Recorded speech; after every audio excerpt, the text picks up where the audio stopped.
Hey everyone, it's Samantha and I'm back today to show you how I cut my client's extensions. Today my client wanted a big change. She wanted to chop her extensions short and do a textured A-line bob. So I am still keeping her extensions in. I think the most important thing when it comes to cutting hair extensions for me personally is to cut them on dry hair. So when I'm making any changes to my client, I will always install the wefts first to where I want them, completely dry my client, and then cut the hair accordingly. So as you can see here, I'm starting in the back of the head and I'm taking little subsections and I'm starting to point cut into her hair. So with an A-line bob, I usually will cut the back at an angle. So it's a higher point in the neck and then it gets longer to the sides. The biggest thing with extensions is you have to point cut into the wefts. Anything that is more of a straight line can leave a lot of heaviness into your haircut and it just does not blend well. So when cutting extensions, you have to thin out, you have to point cut, you have to slide cut. So as you can see, there's a lot of point cutting and this helps thin out the ends of the weft, and it actually will even cut into the client's hair as well. I do a lot of little 45 angles and I slide cut. From doing that, I'm able to slowly etch in layers from the mid shaft of the weft to the ends. So there's a lot of slide cutting with the 45-degree angle. This, like I said before, helps tremendously to lighten the weight of the wefts. If you just do a straight blunt cut, that I think is like a dead giveaway and creates like a hard line in the hair. So even if you do want like a structured angled cut, I would still always finish with a soft point cut into the wefts. So as you can see, I'm starting to move into her upper top section and now I'm bringing her sides all the way back behind her shoulder to create that A-line.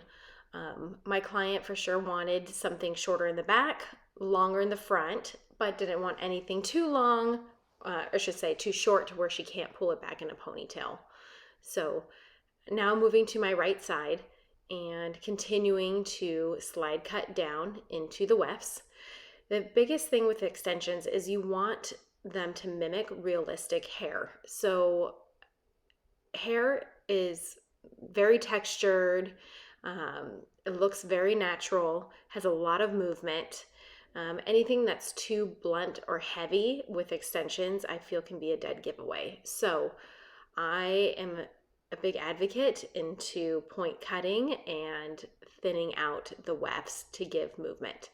And when I move to the sides, I do keep the sides a little bit longer. As you can see, I'm still point cutting and I'm moving the wefts quite a bit. I'm shaking up the hair, I'm moving the hair forward and back because the hair extensions fall all different ways and I want to make sure everything is getting cut accordingly and falls right where I need it to be. I also will finish with some triangle layers at the top of her head to help blend in the top of her hair into the wefts. So as you can see here, I'm still doing my finishing touches and a little bit more slide cuts at the 45-degree angle. And now I'm doing deeper point cuts because with the extensions, you can feel when you bring your comb through where the thickness lays and the heaviness. So I knew I wanted more movement on the sides, so I'm doing deeper point cuts to kind of soften up those edges around her face. And then here is where I'm doing my triangle.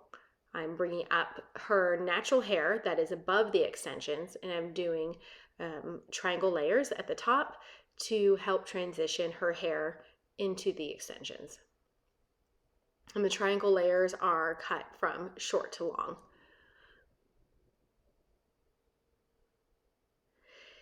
And I know in this video, I definitely sped up the video like 3x. Realistically, I would say her dry haircut took me about 30 minutes. And that's because her wefts were pretty thick. We have quite a few wefts. Well, she has actually 4 wefts on her one row. But this client naturally has thicker hair too, so you need to spend a lot of time to blend in the extensions. And then of course we finished it off with curling my client's hair. We did the Bioionic extra long barrel. It's a 1.25 inch, and I love a little tousled beach wave. And as you can see when we brush it out, you can see all the layers. Her ends look textured, there's movement, everything is very soft, and it's beautiful. And I love to finish with my favorite dry texture spray from Mr. Smith. It's great. It's not too tacky. It's not greasy. It's not sticky. It gives like that second day grit, lived in look. And there you go. Here's my client's angled bob.